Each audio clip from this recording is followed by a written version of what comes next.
Damn, well that was 3 hours that went by quick. I really love the hell out of this. Now granted, it may be 3 hours, but really, it's less than an hour longer than the porno version I watched this week. I was hoping going into this that it would be the type of Batman movie that I hadn't seen before, or at least for the most part, and really, I got that here. If you're looking for a live-action Batman movie that bathes in its roots as a real detective story, you got it here. It is through and through Batman and Gordon investigating a serial killer who is the Riddler, with the mystery being less who the identity of the killer is, and more what the bigger picture is and what his motivations are. It's Batman characters in this really cool David Fincher-esque serial killer flick. Or like someone sat down to write a kick-ass Jigsaw movie and was like, no, screw it, this is a Batman story and I'm going for some Oscars. It really freaking works. Yeah, it's PG-13, but this is an R-rated world and an R-rated story. I'm kinda surprised they didn't release it as an R. Within minutes, we have someone bludgeoned to death. We have a scene where someone is in a face trap with rats about to eat his face.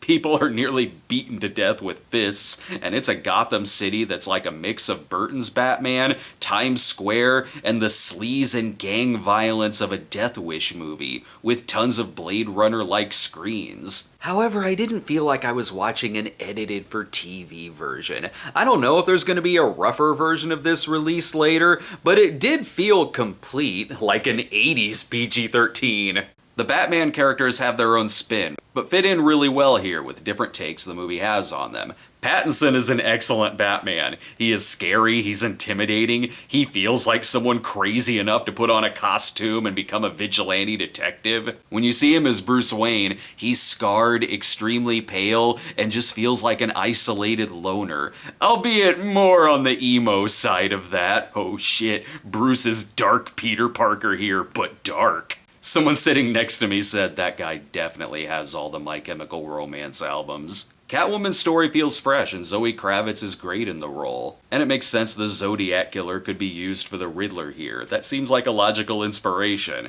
Colin Farrell is awesome as the Penguin, who is like the Penguin by way of Robert De Niro's Al Capone. He isn't in the movie a lot, but it doesn't feel like he's wasted. It does feel like it's all leading to bigger things with this character. Even Bruce Wayne isn't in it a lot, but that made sense too because it's way more of a Batman story. There's some great set pieces in this. I dig how Batman uses these contact lenses that act as cameras, and Catwoman has to wear them to ID certain people, even though it's dangerous for her to be looking any of them in the eye. And it's not an origin story either. It does not flash back to the parents getting killed. When the movie starts, you are thrown into this world where Batman has been doing this for at least a couple of years, and I really love that about it. Plus it gets into some backstory with the Waynes in a way not told in these movies. The movie uses its 3-hour runtime wisely, because in doing that it doesn't shortchange all of these characters and how important they are. Paul Dano has scenes where he is creepy as hell,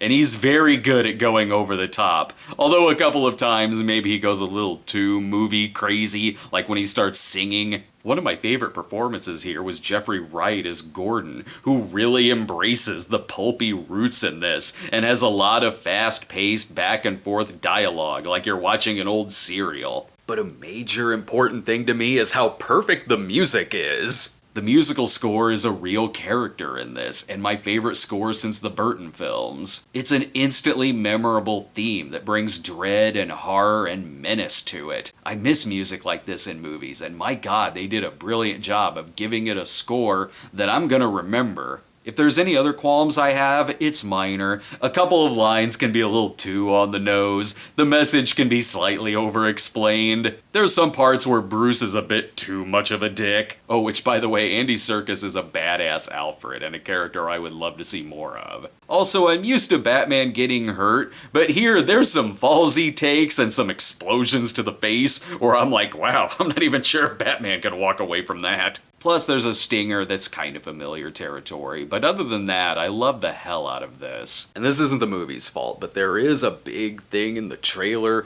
which makes you kinda predict what a major part of the plan is. I'll give the movie an A. I'll bump it up from an A- to an A because it's a 3-hour movie that I was so into I didn't even get up to use the restroom, and I didn't mind being in an uncomfortable seat near the front at an IMAX theater with no reclining seats, and a person behind me saying, "Oh my god," every 5 seconds. Thanks for watching, everyone. Be sure to check out our recent Snob episode on the naughty version of Batman, and we'll see you next time.